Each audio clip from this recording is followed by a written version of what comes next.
Governor Walz, speaking in Grand Rapids, Michigan, continues to just be very good at this, shredding Donald Trump in this speech, talking about how the prosecutor crushed the criminal on stage at that debate on Tuesday. Play the clip. One thing I want to be clear about is coming back to no one should have been surprised by how she performed on that debate stage.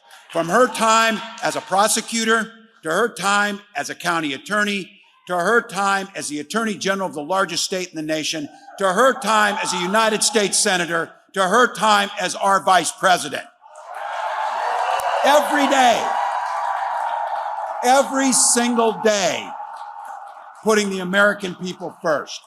She took on the predators. She took on the fraudsters. She took down career criminals and powerful corporate interests, which, by the way, was on the stage the other night, all those things. So this time, just to be clear, that criminal being on the stage got put in his place. All those things were wrapped up into one guy. And I think many of you recognized she used a wonderful line. He's not dealing with that very well. He's not dealing with that very well. But here's what she did simultaneously. And this is what true leadership looks like. And she says this time and time again, and I love it. A mark of true leadership is not who beats people down, it's who lifts people up, who lifts them up. So when it's a bully and there's a time, she proved she can beat some people down if they need it, which he needed it.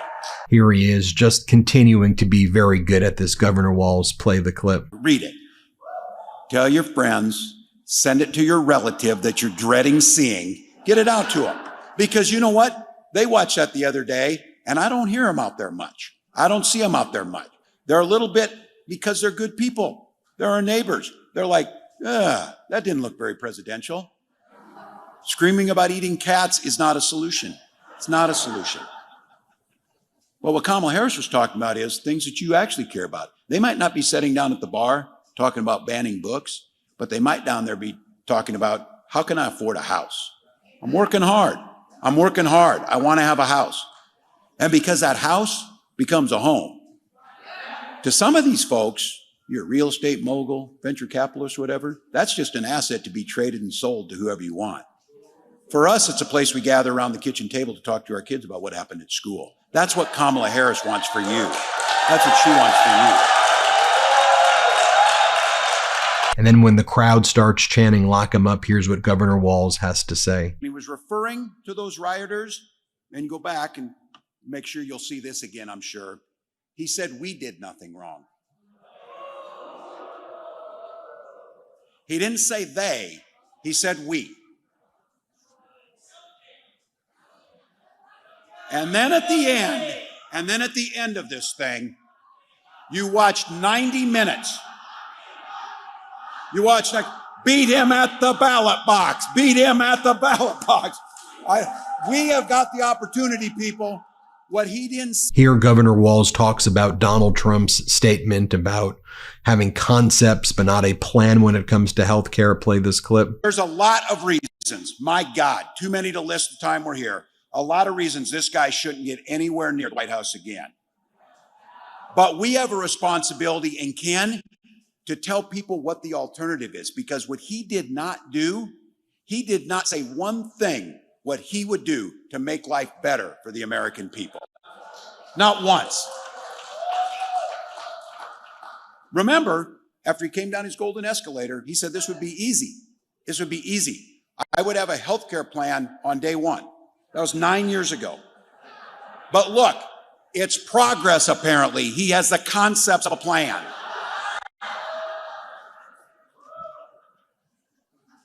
I taught high school for 20 years. Every one of my kids,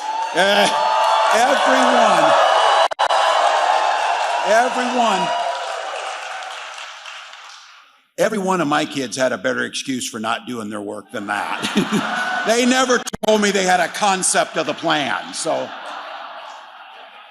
look, on every single issue, Vice President Harris is standing on those issues with you and your family. It is clear. Donald Trump has no plan for you. His agenda is about him. And the thing is, I will say this, While he didn't articulate it the other night, they've made it easy for us to know what they're going to do because they wrote it in a 900-page document called Project 2025. I keep asking this. Who is asking for that agenda? Who is asking for that agenda? Who is asking except folks that want to take control over your lives? That's the only people asking for it. And by the way, while that was going on, Donald Trump was in Tucson, Arizona doing this. You saw it. Governor Walz then addressed the endorsement from Taylor Swift. Play this clip. One final thank you. Thank you to my fellow cat owner, Taylor Swift.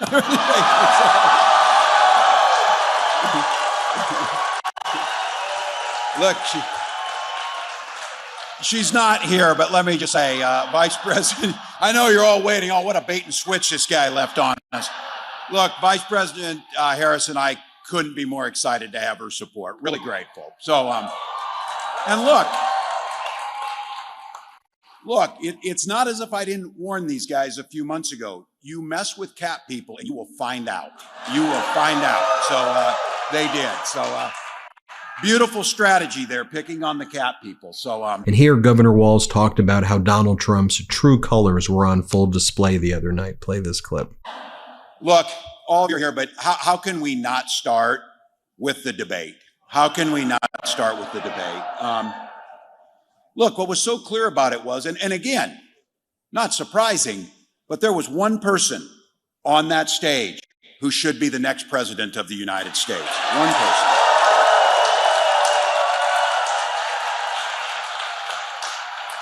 She commanded the room, and I know all of us are incredibly proud of Vice President Harris, but let's be very clear. None of us were surprised of what happened there. None of us were surprised. No one has come with more experience to this job than she has, and no one has done more damage than Donald Trump has. So we knew what was coming. And no pun intended, from the get-go, she had the upper hand. Walking in, giving the handshake. Look, it says something about character. We talk about this often. Shake hands. And when you lose, which he did last time and which he will again, you shake hands and walk away. So I got asked right after the debate, do you think we should do another one? And I said, hell, every day we should do another one. Of course. Well, it's not going to happen because Donald Trump confirmed today he's not doing another one. So give him a little break. That one left a mark. That one left a mark. So he's with it. So look, who he was on full display the other night. His true colors were out there. Not just his makeup. Not just his makeup. So if I heard somebody say, if you want to know in a debate who's winning or whatever, turn the sound down. And you would have sworn that was a nearly 80-year-old man shaking his fist at clouds. That's what it looked like. So look, this guy has spent his entire life focused on himself, obsessed with the past, and the thing that is unforgivable, rooting against America and America's people, which he's done consistently.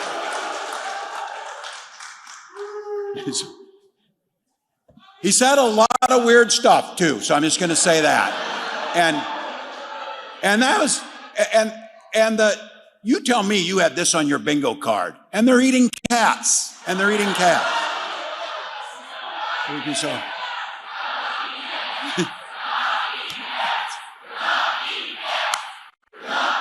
Oh, Michigan, we love you.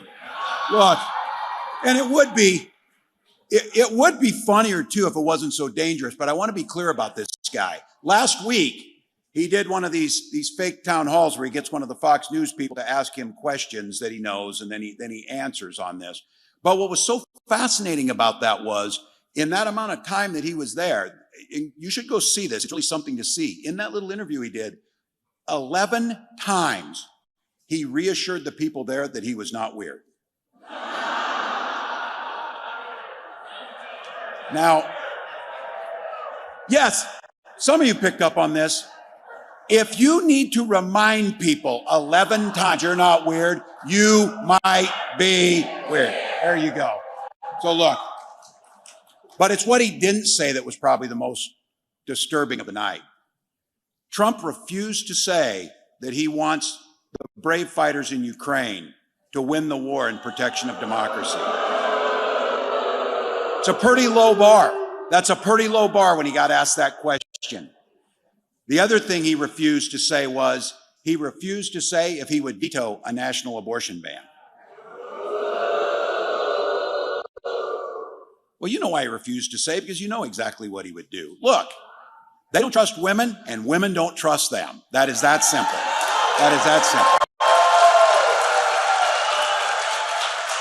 But for all of us, that old saying of the frog in the boiling water or whatever, don't allow ourselves to get this way.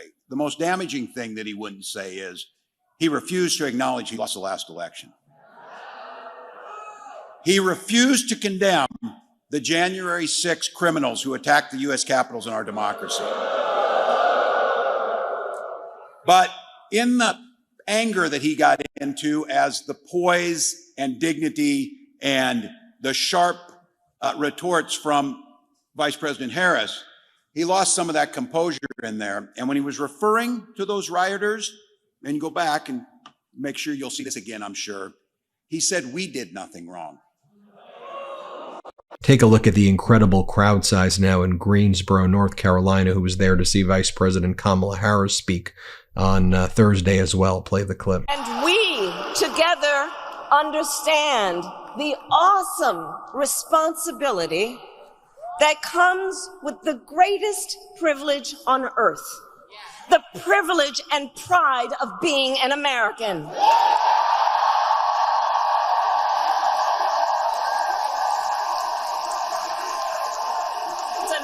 Responsibility. That's right. That's right. That's right.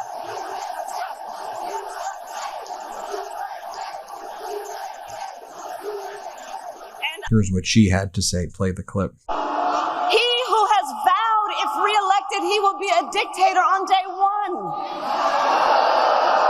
He who called for the, quote, termination of the Constitution of the United States. And let us be very clear, someone who suggests that we should terminate the Constitution of the United States should never again stand behind the seal of the President of the United States. Never again. Never again.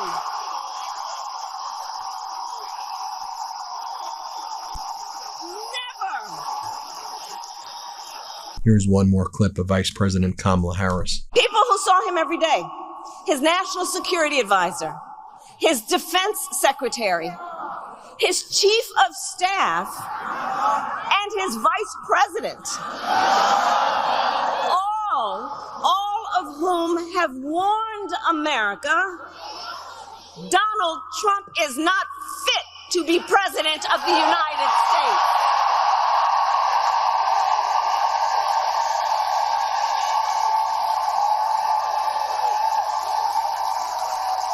Should never occupy our nation's highest office again.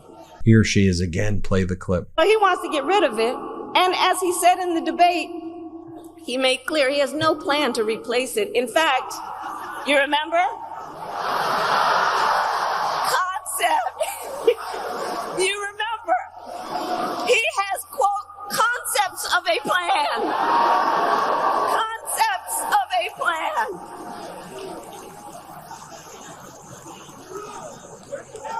I mean, we're 54 days from this election. Concepts of a plan. Which means no actual plan. Fired up, folks. Fired up and ready to go. Hit subscribe. Let's get to 4 million together. Thanks for watching. Love this video? Make sure you stay up to date on the latest breaking news and all things Meidas by signing up to the MeidasTouch newsletter at MeidasTouch.com/newsletter.